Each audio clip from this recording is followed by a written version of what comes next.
하는 또 날입니다. 조금 미숙하더라도 좀 잘 봐주시고요. 인문학 석사인데 석사 학위를 받았는데 뜻한 바 있어서 역사학 박사로 바꿨습니다. 그래서 지금 국학원 내교육종합대학원에서 국학 박사과정으로 수료를 한 동명입니다. 그 다음에 오늘 들어오시면서 여러분이 받으신 게 고분벽화 해설이 있는데 그 고분벽화 해설하고 약간 반대되는 그런 것을 하겠습니다. 그 고분벽화 해설이 참 좋은 자료인데요. 거기에는 우리의 고구려의 사상 이런 거를 전부 불교문화로 다 표시를 해놨는데 강혜정 씨는 다른 의견을 갖고 있다고 합니다. 고구려 벽화에 어떻게 보면 새로운 해설 한번 들어보도록 하겠습니다. 강혜정 씨를 모시겠습니다. 네, 안녕하십니까. 김동영 박사님의 조금 좋은 자료 잘 봤습니다. 그리고 아까 조금 더 발표하신 거 내용이 우리 남들한테 많이 알려지지 않은 내용이라고 많이 생소하기도 하는데요. 저는 많이 알려져 있는 자료를 가지고 오늘 이야기를 해보려고 합니다. 그리고 제가 이 앞에다가 실론이라고 하는 말을 쓴 게 아직 이런 부분에 대해서 여러 의견이 통일되지 않아 있고 제가 이것을 처음으로 발제하는 것이므로 이렇게 생각하는 건 어떻겠는가라고 하는 시험적인 생각이기도 하고 또 한편으로는 처음으로 한 발 내딛는다라는 의미의 실론이라고 하는 제목을 붙였습니다. 예. 시간 관계상 글자 저도 여러분들께 많은 이야기를 해드리려고 PT를 준비했더니 한 140장 정도가 돼서요. 글자 많은 부분들은 빨리빨리 넘어가겠습니다. 네. 목차는 이런 내용이 있습니다. 그리고 어린말에서 말씀드리고 싶은 건 이겁니다. 그러니까 사람들이 어떤 물건을 만들거나 어떤 결과물을 만들었다고 하면 그게 그냥 만들어지는 것이 아니라 사람들의 생각에 의해서 그 생각이 반영되는 것이다라고 봅니다. 근데 그 생각이 어떤 생각으로 이것을 만들었느냐라고 하는 부분들을 말씀드리려고 하는데 지금까지 고구려 고분에 대해서는 고분 역할에 대해서는 불교적이거나 아니면 중국의 도교적이거나 이런 부분으로 해석을 했는데 그것이 아니라 좀 다른 면이 있지 않을까. 우리 원래 가지고 있었던 한민족 고유의 사상이 있지 않을까라는 생각에서 이 이야기를 시작하려고 합니다. 그 중에서 고구려 벽화 오늘 받으신 자료들의 고분벽화 졸업집 지금 보고 계신 분들도 계신데 거기 보면 수많은 여러 가지 기호들이 있습니다. 여러 가지 그림들이 있습니다. 그 그림들이 각각 어떤 수많은 상징을 가지고 있는데 그 중에서 해와 달과 산 이런 부분들에 관한 부분들을 중점적으로 말씀드리려고 합니다. 여러분들이 다 알고 계시다시피 산과 단문의 이야기가 이렇게 있습니다. 글자가 많은 관계로 넘어가겠습니다.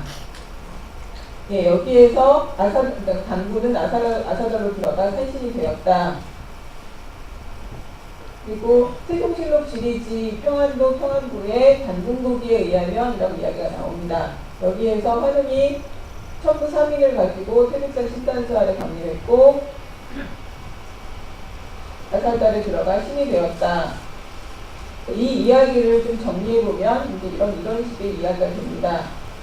환웅의 어머니는 누구지 전하지 않지만 부인과 천부 3인, 신시 대천이라고 하는 업적을 이뤘고 환웅은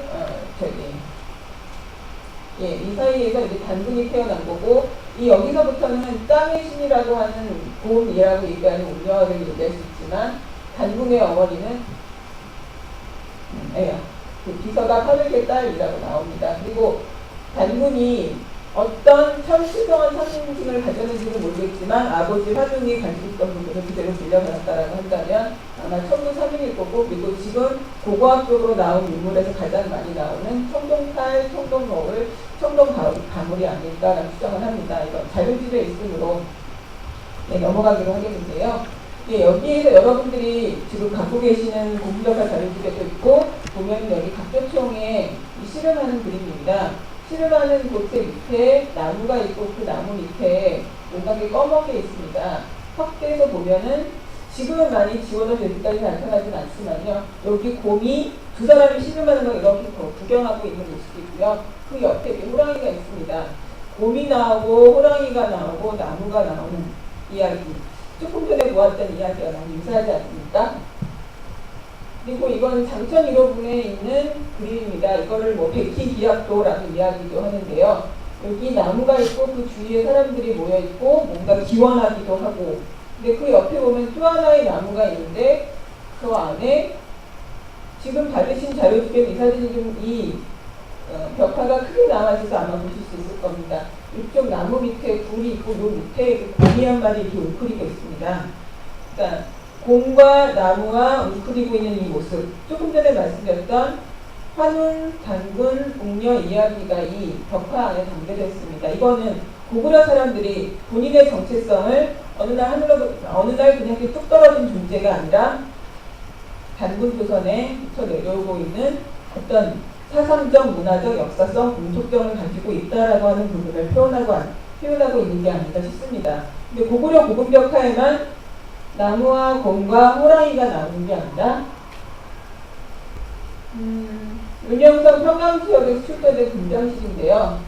곰과 호랑이가 있고요. 여기 나무가 있고요. 나무 위에 새가 있습니다. 그러면 아까 보였던 이 패턴이 계속 반복되고 있습니다. 그리고 홍산문화에서 고고학적으로 발굴을 해봤더니 곰의 턱뼈나 이빨이나 곰 발을 조각한 이 상이 나오고요.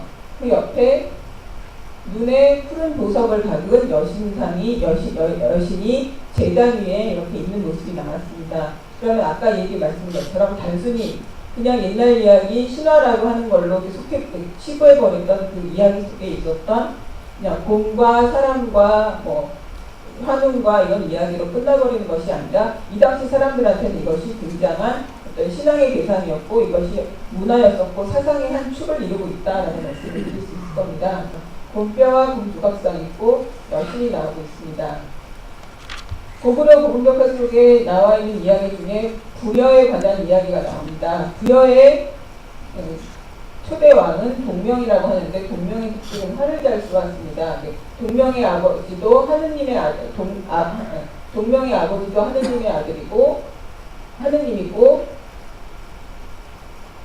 아까 김석영 선생님이 말씀하신 것처럼 동명이 물가에 이르러서 팔로 물을 치니 물고기와 자라가 다리를 이루어 주었다. 나 도읍을 정하고 나라의 왕이 되었다. 광개토대왕 비문에 나와 있는 추모왕의 이야기입니다. 추모왕이 본인은 황천의 아들이고 하백의 딸인 추모왕이다. 어머니는 하백의 딸이다. 그리고 추모왕이 하늘이 내려보낸 성룡을 머리를 밟고 승천하였다. 그 내용이 광개토대왕 비문에 실려 있습니다. 당시 사람들이 기록했던 기록이므로 이것이 좀 더 적합하지 않을까 싶습니다. 그리고 모두르 묘지에 나와 있는 이야기에서도 추모성왕은 하백의 손자이고 해와 달의 아들이다라는 이야기를 합니다. 삼국사기에서 부여왕 이야기부터 시작해서 해모수가 어떻게 하늘의 자손이며 해모수가 어떻게 유아와 만나서 결혼을 해서 주몽을 낳게 됐는지에 관한 이야기들이 쭉 나와 있습니다. 네, 조금 전에 나와 있는 것처럼 물가를 건널 때 하늘을 가리키며 자신은 천지의 자손이고 하백의 외손으로 나와 있고 다리를 만들어서 물을 건널 수 있게 도와달라고 했고 무사히 물을 건넜습니다. 유아 부인은 아들 주몽에게 오복의 씨앗을 보내주었고 중간에 빠진 보리 씨앗 하나는 비둘기 편에 보내주었습니다. 이 두 부분을 정리하자면 동명과 추모왕은 둘 다 하늘의 자손 내지는 임금의 후손이고요. 뛰어난 활솜씨와 토분의 상징으로서 활과 화살이라고 하는 그런 상징물을 가지고 있습니다. 이것은 아까 환웅과 단군이 천부삼인이라고 하는 칼, 거울, 방울 이 부분에 관한 상징물이 나와 있는데 이 부여와 고구려에서는 활과 화살로 바뀐 거 보면 이 당시에 주 공격 무기가 바뀐 게 아닌가 싶습니다. 우아량이나 하가전 하층 문화를 가보면요, 이 본인들이 살고 있는 성을 보호하기 위해서 치를 썼습니다. 근데 치의 높이를 보면 그 당시에 어떤 공격 무기를 사용했는지를 알 수 있는데 고조선 시대라고 해당되는 곳에서는 치와 치 사이의 간격이 창과 칼이 공격할 수 있는 그런 거리고요. 고구려로 넘어가면 점점 활로 쏘아서 적을 막을 수 있는 그런 거리의 위치가 있습니다. 이것이 조선시대 수원 화성으로 내려오면 총과 대포로 막을 수 있는 그걸로 시의 간격이 벌어집니다. 이 활과 화살로 바뀌었다라고 하는 것은 문명이 한번 이렇게 바뀌었다라고 하는 것을 볼 수 있는 것이라고 볼 수 있습니다. 조선을 세운 조선 태조에 관한 이야기를 보면 용비어천가에 관한 부분이 나옵니다. 용비어천가에서 조선 태조의 4대조 조상인 그 도조의 꿈에 용이 나타나서 도와달라는 이야기를 합니다. 조선 태조의 4대조 조상이 흑룡을 도와서 싸움에 이기했더니 자손에게 큰 병사가 있을 거라는 이야기를 합니다. 그리고 아직 왕이 되기 전에 태조를 보고 스님이 태조를 보고 왕이 될 권상이라고 얘기했고, 지리산 바위에서 얻은 이석 쪽에는 목자가 돼지를 타고 내려와 사만의 경계를 바로잡는다는 이야기를 합니다.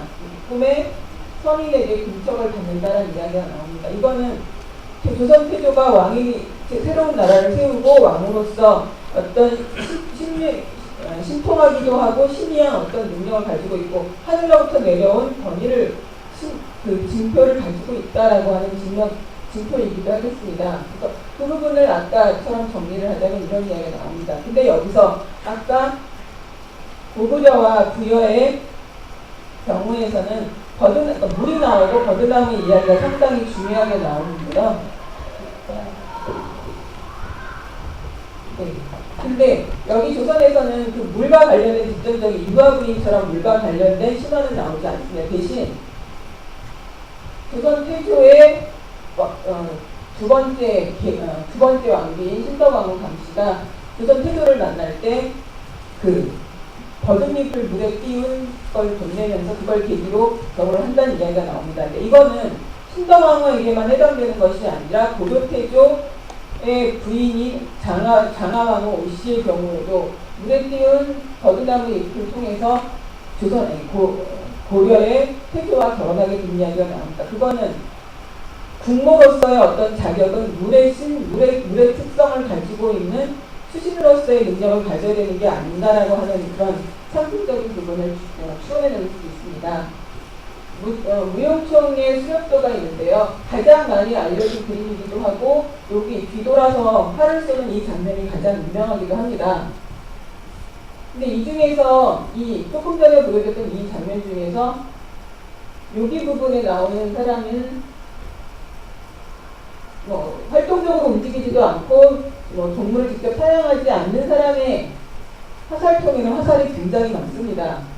그런데 가장 유명하게 뒤돌아서서 활을 쏘는 이 사람의 이 모습에서는 화살을 한 개도 가지고 있지 않습니다. 이거는 부여의 동명왕이나 고구려의 추모왕이 화살 한 개로 수많은 짐승을 사냥하였다라고 하는 신화를 이렇게 상징한 것이 아닌가라고 해석하는 그런 학자도 있습니다. 근데 이 이야기를 그렇게 볼 수도 있지라고 할 수도 있지만 이것이 계속 조선 태조에게도 반복이 됩니다. 화살 하나 적은 개수의 화살로 여러 마리의 동물을 쏘았다라고 하는 특별한 능력을 가지고 있다라고 하는 이 이야기의 패턴이 계속 반복되고 있습니다. 계속 끝까지 말씀드렸지만 환웅 단군, 동명 추모, 그다음에 조선의 태조까지 같은 이야기들이 계속 패턴이 반복되고 있습니다. 이것은 조선 태조가 가지고 있는 어떤 정당성 내지는 우리나라에 있는 모든 나라를 세운 건국 시도들의 공통적인 특징은 항상 본인들의 정당성을 환웅과 환인이 가졌던 그 정당성의 본인을 계속 투영하고 있는 게 아닌가라고 하는 측면을 말씀드리려고 합니다. 그래서 역시 사냥하는 장면들이 유난히 좀 많이 나오고 있습니다. 여기에서도 가장 활을 잘 쏘는 사람은 이 위쪽에 있는데요. 뒤돌아서고 있는 모습인데 좀 흐리게 나온 사람 안 보일지 모르겠는데요. 뒤돌아서 쏘고 있는 사람의 화살통이 역시 비어 있습니다. 비어 있거나 아예 화살통이 없습니다. 덕훈님 무덤에서는 얼마나 활을 잘 쏠 수 있는가라는 마사 훈련하는 이런 모습들도 담겨 있고요. 예. 그리고 고구려 사람들이 해와 달에 관한 이야기, 그리고 아까 추모왕이 본인의 출신 성분을 해와 달의 자손이다라고 하는 걸 강조하면서 나왔던 그런 건국 이야기. 그 속에서 계속 해와 달의 이야기가 고구려 고분장가 속에는 굉장히 많이 나오고 있습니다. 계속 말씀드리지만 나눠드린 자료 중에서 이 사진들이 훨씬 더 잘 나와 있기 때문에 그냥 여기서는 이렇게만 보여드리지만 살펴보시면 굉장히 많은 해와 달이 나와 있습니다. 두꺼비가 안에 있는 달의 모습이기도 하고요. 맨 가장 중요한 묘실 천장에 해와 달의 모습이 계속 나와 있습니다. 그리고 약수리 부분에는 청룡 옆에 해가 있고 백호 옆에 달이 있습니다. 그리고 성총에도 해와 달이 있고요. 계속 하늘 가장 높은 정점에 해당되는 곳에는 해와 달이 계속 나오고 있습니다. 여기에도 해와 달이 나와 있고요. 박제천 천장에도 해와 달이 여기 해와 달이 나와 있고요. 무용총에도 역시 달과 해가 있습니다. 해는 이렇게 세 가지 똑같은 의미로 쓰입니다. 그러니까 우리나라 문화의 특징은 하나이면서 여럿이고 여럿을 하나로 표현하기도 합니다. 해라고 하는 것을 이렇게도 표현하고 이렇게도 표현하고 이렇게도 표현하고요. 마찬가지로 달의 경우에도 이런 의미를 가지고 있습니다. 네, 약간 분위기가 조금 어두운 것 같아서 약간 농담 한마디를 하자면요. 여러 가지 의미를 하나로 담고 하나의 의미를 여러 가지 담는다고 하는 걸 조금 쉽게 풀어서 말씀드리면요. 어르신분들이 자녀분들을 걱정하실 때 이런 말씀을 합니다. 밥은 잘 먹고 다니냐? 그 밥 먹고 다니냐라고 물어보는 것이 정말로 먹는 밥을 묻는 게 아니라 잠은 잘 자고 다니냐, 인간관계는 좋으냐, 거리는 좋으냐, 몸은 건강하냐, 기타 등등 순조롭게 모든 일이 진행되고 있느냐라고 물어보는 기타 등등 많은 거를 그냥 밥은 잘 먹고 있느냐라고 물어봅니다. 여기서 말하는 해와 달도 마찬가지입니다. 고구려 사람들이 생각하는 해와 달의 자손이라고 하는 의미도 있고 이런 의미도 가지고 있고 수많은 의미를 이 해와 달이라고 하는 거에 모두 다 몰아 넣어서 해와 달이라고 하는 걸 끊임없이 반복을 합니다. 반복이 계속 진행되는데 이것이 또 한편으로는 비유하자면 이런 게 있습니다. 정말 나는 고구려 사람인 걸 좋아한다. 내지는 나는 해와 달을 밝은 이런 즐거운 기분을 좋아한다라고 하겠지만 정말 좋아한다. 진짜 좋아한다는 말을 늘리기도 하고요. 정말로 최고의 궁극적인 걸 끝을 내고 정말로 크게 좋아한다는 이야기를 할 때 하늘만큼 땅만큼 좋아한다고 합니다. 하늘만큼 땅만큼 좋아한다. 해와 달 이야기 모든 것 속에 이 온 지구를 담고 있는 것이 아마 해와 달이라고 하는 것이 아닐까 싶습니다. 그래서 고구려인들뿐만 아니라 그 이후에 내려오는 지금 우리들 사이한테도 해와 달이라고 하는 것은 우주이기도 하면서 광명이기도 하면서 모든 생명을 키우기도 하는 거면서 하늘의 주제에 어떤 결정적인 역할을 하는 구심체이기도 한 이 모든 것을 다 하나로 담고 있는 것이 해와 달이 아닌가 싶습니다. 근데 이것이 어떤 면에서는 해 속에 있는 새 그림, 그거 중국에서 들어온 것이 아닌가, 얘가 활로 쏴서 10개의 태양이 떠 있는 거를 활로 쏴가지고 9개에 있는 그 해를 떨어뜨렸더니 3조고가 떨어졌다. 3조고는 중국으로부터 기원한 것이다 라는 이야기를 하지만 그 이야기가 나오기 훨씬 전에 우화량, 지금으로부터 5,000년 전, 6,000년 전에 나와 있던 우화량의 그 매장 모습인데요. 머리 위에 베개로 새 모양의 조각을 한 것을 머리를 베고 있습니다. 이 이야기는 무엇을 얘기할까요? 그러니까 근원으로 돌아가는 곳은 머리를 통해서 혼이 빠져나간다고 합니다. 본인의 혼이 빠져나갈 때 새를 타고 올라간다. 그리고 그거를 하늘로 올라가야 되는데 그것을 전달해주는 매개체는 아마 새다라고 하는 이런 사고방식이 중국에만 있는 것이 아니라 한쪽에게만 있는 것이 아니라 원래 우리에게도 이 새나 태양에 관한 숭배 사상이 이런 신앙이 있었던 것이라고 볼 수 있겠습니다.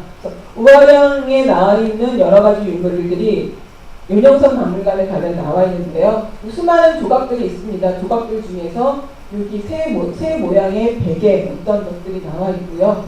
그 다음에 고구려 사람들이 만들었던 왕관의 모습들에도 계속 새 모양이 나오고 있습니다. 이것이 9개의 해를 쏘아뜨려서 떨어뜨린 3조고를 상징하는 건 결코 아닐 것 같고요. 본인 하늘 절대적인 어떤 우주 질서의 원리를 향해서 가는 관계자로서의 그 새, 그것을 뜻하는 것이고, 여기에 나와 있는 이 삼조고는 중국에서의 이해의 삼조고가 아니라 한민족 특유의 고유의 삼조고라고 이야기할 수 있겠습니다. 그리고 여자 머리 위에 달이 있고 남자 머리 위에 해가 있는 이 모습이 있습니다. 죄송하지만 저 잠깐 무슨 말씀을 드릴까요? 여기.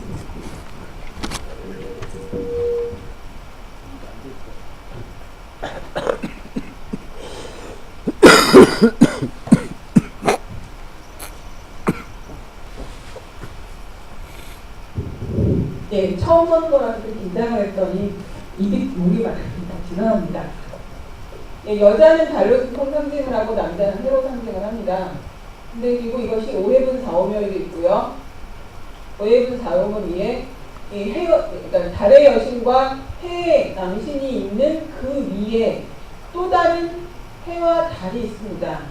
그냥 단순히 달이 여자를 상징하고 해가 남자를 상징한다면 그 위에 또 다른 해와 달이 있어야 될 이유는 없습니다. 근데 이것은 단순히 아까 말씀드린 것처럼 해가 여러 가지 의미를 가지고 있고 달이 여러 가지 의미를 가지고 있는 것처럼 계속 가장 조화롭고 화평한 그런 모습을 상징하는 것이 해와 달이라고 하는 걸 빗대서 말했기 때문에 계속 해와 달이라고 하는 것이 등장하고 있는 것 같습니다. 그래서 이런 해에 대한 어떤 신앙은 환문총의 이런 동그라미 무늬를 가장 단순화시켜서 해의 무늬라고 얘기하기도 하고요. 환문총 내에는 다른 벽화는 별로 눈에 띄는 게 없고 이 동그라미 겹친 무늬들이 나와 있습니다. 고구려 고분벽화에 관한 설명들은 기존에 나와 있는 책들도 많고 설명들이 많이 있어서 그것이 그 이후에 어떻게 전달이 되었는가라고 하는 부분을 보려고 하는데요. 저는 그것이 조선의 1월 5학도로 연결이 된다고 생각을 합니다. 제가 작년에 4회 이 추모대지 학술대회를 왔었었는데요. 거기에서 밥 먹으면 저 식당에서 밥을 먹을 때 제 옆에 앉은 분이 이런 말씀을 하셨습니다. 여기 구리는 조선의 왕릉이 동군릉이라고 하는 것이 있는데 왜 고구려 박물관을 세워야 되느냐 이거에 대해서 의문을 갖는 사람이 굉장히 많다라는 말씀을 하셨습니다. 그래서 저는 조선이 유학만 이야기한 것이 아니라 고구려로부터 내려오는 전통이 있습니다 라는 이야기를 했었거든요. 그래서 그 전통이 조선의 상징이라고 임금님의 상징이라고 하는 1월 5학도 이것이 단순히 그냥 조선의 어느 날 갑자기 뚝딱 떨어진 것이 아니라 고구려 고분벽화로부터 전승되어 온 요소들이 상징화돼서 가장 추락된 모습으로 나와 있다라고 보고 있습니다. 1월 5학도는 다른 말로 이렇게도 표현을 합니다. 여기에서 1월 곤륜도라고 하는 것은 중국에 나오는 곤륜산에 관한 그 신앙을 가지고 이 이름을 붙인 거고요. 그 다음에 여기 뭐 5개의 동물이다라고 이야기하기도 합니다. 근데 제가 이거를 굳이 1월 5악도라고 이야기하는 거는 이 악은 신성한 대상이기도 하면서 또 한편으로는 숭배 대상이기도 했던 그런 큰 산을 이야기를 하는 거고 이거는 그냥 한 산에 있는 5개의 봉우리를 뜻하는 것이라 좀 더 웅대한 뜻을 가지고 있는 것은 오악도, 이 악이라고 하는 의미가 아닐까 싶어서 저는 이 오악이라고 하는 이 표현을 씁니다. 근데 이 그림에 대한 이야기는 여러 가지 표현이 있지만 한국학중앙연구원이나 이런 데서 나온 책에는 주로 1월 5공도라고 하는 표현을 씁니다. 1월 5학도 내 그림들이 여러 가지가 있습니다. 그리고 이거는 임금님을 상징하기 때문에 임금님이 계심을 상징하는 것은 이 1월 5학도를 놓은 것 그 자체만으로도 임금님이 계심을 상징하는 겁니다. 이거 어떤 연애가 벌어지고 있는 모습에서 이 1월 5학도 하나로 임금님이 계심을 상징하는 거고요. 1월 5학도에 대한 이 모습을 여러 가지 어떤 해석들을 했는데요. 해와 달은 왕과 왕비이고 또한 음양을 상징하고 목화토금수의 오행을 상징한다. 그리고 산과 물 이런 얘기가 나와 있는 건 여러 신들의 보호를 받아 자손만대까지 오래도록 번창하여가는 국가 간의 투영이자 왕실의 지고한 권위를 나타내는 것이다 라고 하는 이 해석 한 가지가 계속 여러 학자들 사이에 돌아다니고 있습니다. 근데 이거를 최초로 누가 해석했는지에 관한 부분은 없습니다. 근데 이 책에 나와 있는 이유로 이 해석이 나와 있고요. 궁궐이나 며칠 전에도 바로 어저께도 청덕궁을 갔었는데요. 청덕궁에서 이 1월 오학도를 설명하는 사람들이 똑같은 이야기를 합니다. 왜냐하면 그 이후의 학자들이 얘기한 부분이 다 이런 이야기를 얘기하기 때문입니다. 근데 또 한편으로는 이거를 해석하는 방법이 해와 달은 정령주의적인 애니미즘적인 제천 행사의 한 측면인 거다. 아니면 고구려 오음벽화가 도교와 신선사상이 중국의 도교가 넘어온 불러장생과 신선사상이 담겨 있다고 해석하는 그것처럼 1월 오학도도 중국의 도교가 들어온 그런 모습이다 라고 해석하는 것. 그거에 대한 이야기로 미셸 담블링은 이 감수성에서 발견된 이것이 해와 1월 오학도의 원형이라는 이야기를 합니다. 그런데 이건 여기에 달로 추정되는 것과 해로 추정되는 것이 있을 뿐 이것이 아까 조금 전에 보여줬던 1월 오학도의 산과 나무, 소나무와 바위와 물이 있는 이 모습과는 좀 맞지 않는 그냥 달과 해가 있는 이 모습 하나로 이것이 1월 오학도의 기본이다라고 이야기하기에는 조금 무리가 있는 게 아닌가 싶습니다. 그리고 또 한편으로는 육아적인 측면에서 임금님의 경계를 일깨우기 위해서 만들어 놓은 거다라는 해석 하나 있고요. 또 한편으로는 시경에 나와 있는 대로 이 소화편 천도에 냇물, 강, 해, 남산, 송백 이것이 나와 있는 이걸 근거로 해서 이것이 1월 오학도의 기본 사상이 되었다라고 이야기를 하지만 이거에 대한 해설을 그린 그림이 있는데요. 여기 보시면 달과 해, 소나무, 산, 연못, 물이 있긴 있습니다만 아까 조금 전에 보여줬던 1월 오학도의 모습과는 전혀 다릅니다. 그냥 요소는 해와 달, 산, 나무, 물, 바위는 있을지라도 이것이 구성된 조합은 이것은 맞지 않으므로 이것이 1월 오학도의 기본 원형이다라고 이야기하기는 조금 많이 곤란한 것 같습니다. 그래서 그 다음으로 제시할 수 있는 건 한반도 고유의 신앙과 오학의 전통적인 측면이라고 하는 이야기를 내신 분이 계신데요. 그거에서 신앙에서 가장 중요한 거는 고조선을 세운 단군을 포함한 한인 한웅 단군에 대한 숭배이고 이는 바로 한민족이 가지고 있는 하늘과 연관되어 있는 사상을 이야기하고 있다는 얘기를 합니다. 근데 1월 오학도가 중국에는 결코 보이고 있지 않은 모습이고 한국에서만 나타나고 있는 그런 모습입니다. 천부를 모셨다 이런 이야기를 하는데 그것이 유교적 이상 국가를 추구한다, 상징하는 것이다 라고만 해석을 하는데요. 과연 그럴까라는 걸 검토해보도록 하겠습니다. 그 중에서 해와 달을 이야기를 하겠는데요. 이거는 전주 경기전에 있는 조선 태조의 어진과 1월 오학도입니다. 경기전에 가면은 이렇게 집이 형태로 되어 있고 문을 열고 어진을 살짝 내리면 여기에 해와 달이 있습니다. 근데 북경 자금성에 있는 태화전에는요 결코 해와 달을 상징하는 그림이 없고 여기 용 조각에 있는 것만 있습니다. 다른 그림에서도 결코 뒤에 해와 달이 그려져 있는 그림은 없고 해와 달이 있다고 할지라도 그것이 산과 나무와 물과 겹쳐 있지는 않습니다. 그런데 기록에 의하면 우리나라 1월 오학도 중에서 1월이 없이 그냥 산만 있고 여기에 이게 금속으로 들어가 있는 1월 경이다라는 이야기를 합니다. 이 이야기를 해서 또한 포박자에서 도교 포박자에서 들어온 해와 달의 상징이 조선으로 이입된 것이 아니냐라는 해석을 하기도 하는데요.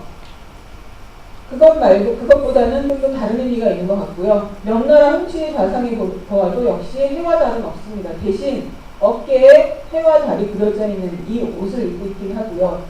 청나라 때 다시 만든 북경 자금성 태화전에도 보면 해와 달의 상징은 없습니다.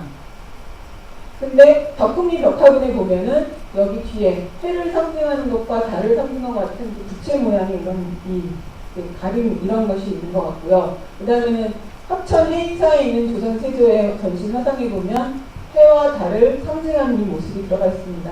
임금님을 상징하는 그림으로 그렸을 때 그 뒤에 해와 달이 들어가 있다라고 하는 것의 유래가 아까 말씀드렸던 뭐 화성석에도 있는 것이 아니라 내지는 뭐 첨보라고 하는 시경의 어떤 구절을 끝에서 그 석에서 나온 것이 아니라 고구려 고분벽부터 내려오고 있는 그런 전통적인 그 기본 원형에 대한 상징이 계승되고 있는 것이 아닌가라는 생각을 합니다. 조선의 책봉국이었던 유큐에서도요. 지금 오키나와라고 부르고 있는 유큐에서도 여기 보면 해와 달이 그려져 있는 그림이 있습니다. 단지 조선의 1월 오학교의 차이점은 여기는 그냥 해와 달과 밑에 물만 있습니다. 산 없고 나무도 없고 그냥 해와 달과 물만 그려져 있는 그림입니다. 고구려 고분벽화 위에 있는 해와 달은 단순히 눈에 보이는 해와 달이 아니라 우주 질서를 뜻하는 그것을 상징한다고 볼 수 있고요. 여기에 나오는 물은 장천 1호분에서 나와 있는 그 나무에서 비는 사람들 이야기. 근데 거기에서 아까 추mon태왕의 이야기를 할 때 유아 부인이 비둘기를 통해서 곡식을 내려보낸다는 이야기. 그리고 중국의 별자리에서는 은하수가 굉장히 중요하게 취급되지 않고 있다고 합니다. 그런데 고구려의 벽화에서는 별자리에서는 은하수가 굉장히 중요한 모습으로 취급이 되는데요. 이 그림에 대한 여기 이 추신호에 대한 원래 벽화는 이런 모습입니다. 여기에서 은하수가 나오고 이 은하수가 이게 상징하는 바가 유아 부인이 나오고 있는 그 신화 이야기가 이 속에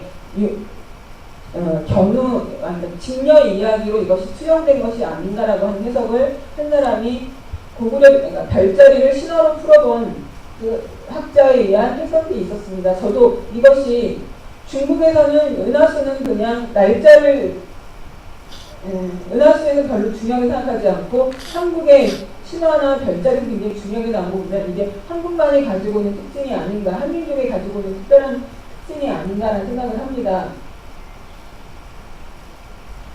부여의 동명왕과 고구려의 추명왕이 가지고 있는 이런 패턴적인 모습들이 태조에게도 똑같이 내려오고 있고요. 여기에서 산에 관한 이야기를 살펴보기로 하겠습니다. 고구려의 산에 관한 신앙에 관한 부분들은 이렇게 많이 나와 있지 않습니다.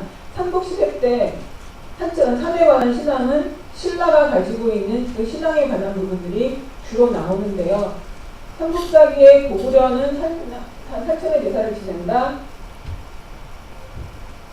귀신사기 영성의 제사를 드린다.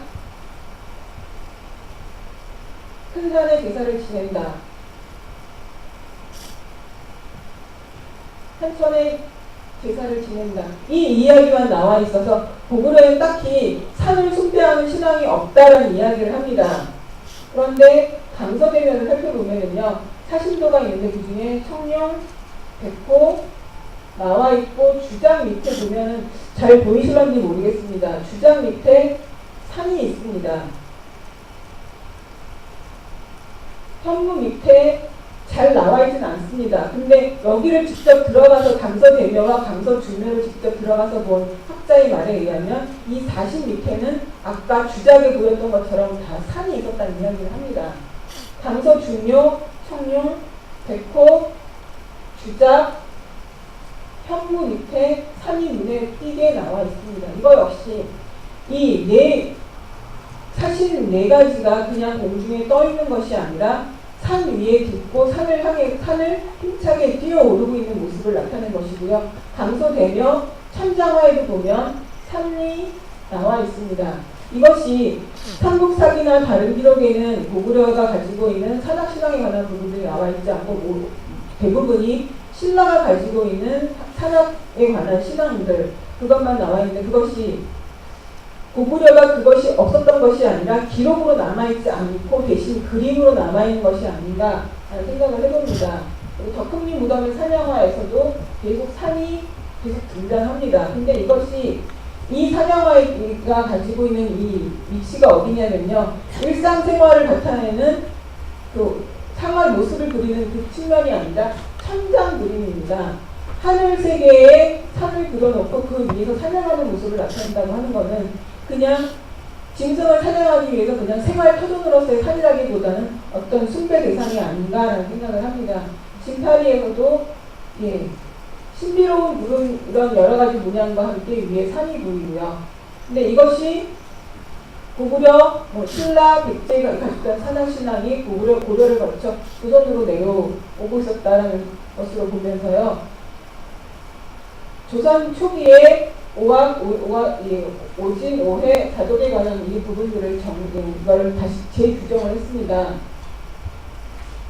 세조 2년 양성지가 오학, 오진, 자해, 자독, 팔명산, 팔백천이라고 하는 것을 재구성하면서 이렇게 얘기할 수 있는 것은 제후국에서는 이런 걸 할 수가 없고요. 이거는 천자의 나라, 하늘의 자손인 나라인 조선에서 할 수 있는 권리다라는 이야기를 합니다. 양성지가 세조 임금님한테 올리는 상소에 이런 얘기를 합니다. 조선이 지금은 명나라와 외교적으로 사대관계를 맺고 있긴 하지만 실질적으로 조선은 역사가 깊고 당로부터 내려오고 있는 그런 전통이 있는 나라이고, 그리고 땅은 만리에 해당될 만큼 넓은 땅을 가지고 있는 당당한 천자국이라는 이야기를 합니다. 이 이야기를 통해서 조선을 건국했던 사람들에게는 조선이 당당한 모습을 펼쳐내고자 하는 그 의지를 나타내는 것이라고 하겠습니다. 하지만 안타깝게도 이 양성지가 주장한 이런 오학에 관한 부분들, 이거는 후대로 넘어가면서부터는 좀 많이 꺾여져서 많은 사람들이 알고 있듯이 제후국에 해당되는 그런 산천대사를 할 수밖에 없게 됩니다. 소나무에 관한 부분을 살펴보면 이런 그림들이 남아있고요. 아주 작게 그린 그림에도 불구하고 이 옆에는 소나무가 존재합니다. 그리고 징파리 4호분에서도 소나무가 나오고 있고요.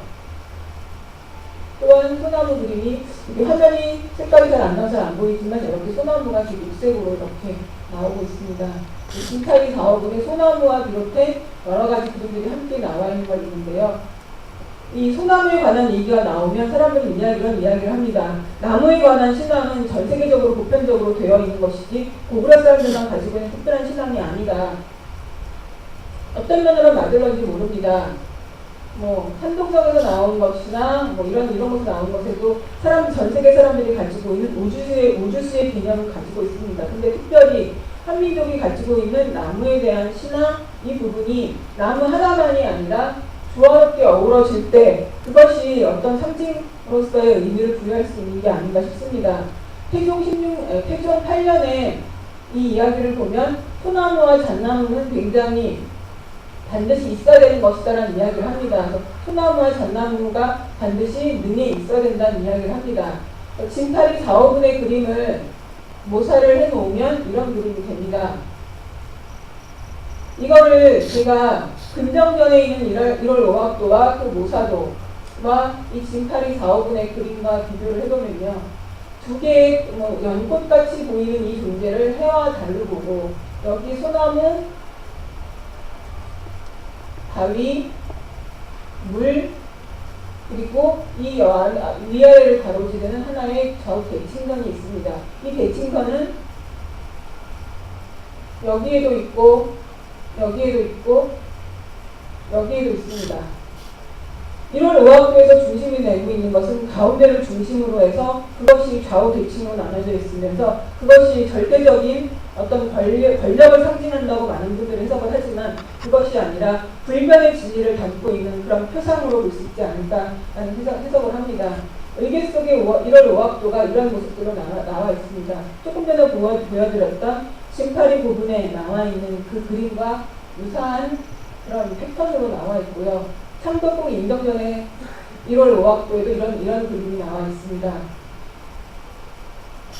상징에 관해서 많은 이야기를 할 때 엘리아드의 이야기를 많이 합니다. 역사는 기본적으로 원형 상징 체계를 수정하지 않는다. 아까 보여드렸던 징파리 4호분에 나왔던 그런 해와 달의 대칭물, 그리고 소나무, 물, 나무와 같은 이런 상징물들이 계속 같은 상징성을 가지고 내려온 것이 아닌가 생각을 합니다.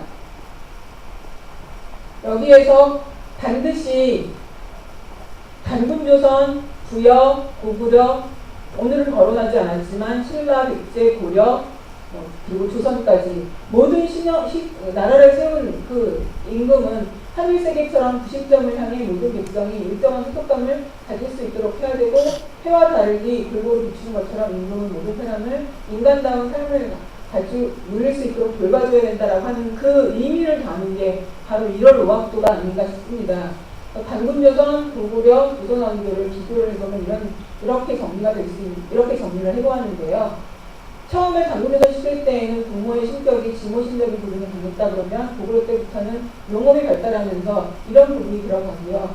조선왕조에서도 농업을 주 산업 기반으로 했기 때문에 신도강우 강씨가 버드나무 잎을 끼운 물을 건네는 걸로 아마 그 물의 신의 역할을 한 것이 아닌가 싶고요. 단군조선 때 상징물이 신단수, 고음, 호랑이고 라고 한다면 고구려는 해와 달로 얘기할 수 있고, 조선에서는 그거를 1월 오학도로 이야기한 것이 아닌가. 근데 이 세 나라에서 공통적으로 나오는 것은 건국자의 역할은 하늘과 땅과 사람을 연결해주는 소통자의 역할인 거고, 국가를 수호해주는 그 수호신의 역할을 하는 것이 주 목적이 아닌가 싶습니다.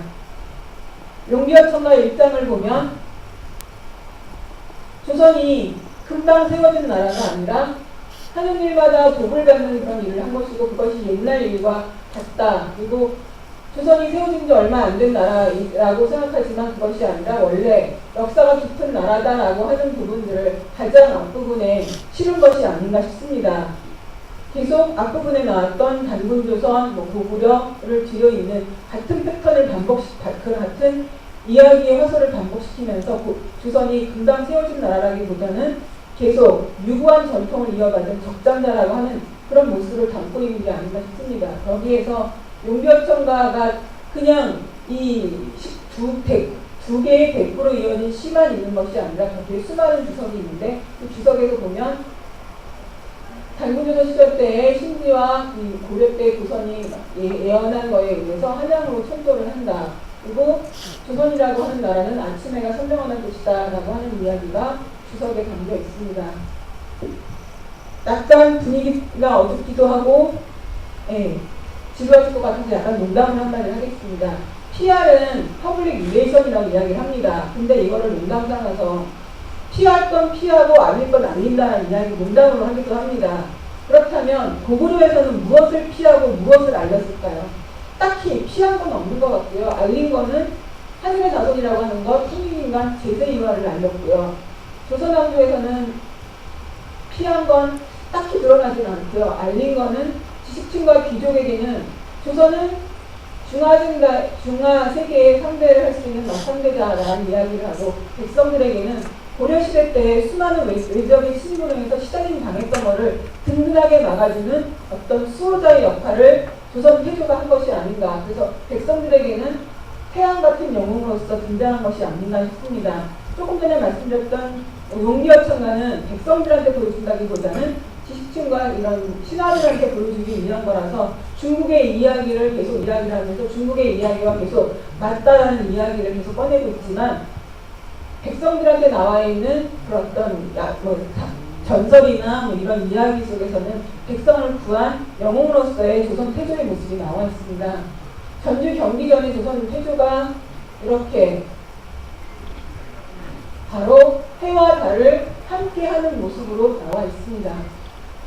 1월 5학도의 완성은 그냥 이 1월 5학도 하나만 있는 것이 아니라 반드시 그 앞에 임금님이 계셔야 되는 겁니다. 임금님이 계셔야지만 이 1월 5학도는 완성이 되는 거고요. 마치 강화도 만인산 참성대에서 하늘을 향한 제사를 향해서 하늘과 땅만 있는 것이 아니라 여기에 사람이 서 있을 때 비로소 강화도 만인산 참성대가 완성이 되는, 바로 천지인이 완성되는 것처럼 어진에도 1월 5학도에도 어진이나 임금님이 계셔야 바로 천지인이 하나로 완성된다라고 하는 의미를 가지고 있는 것 같습니다.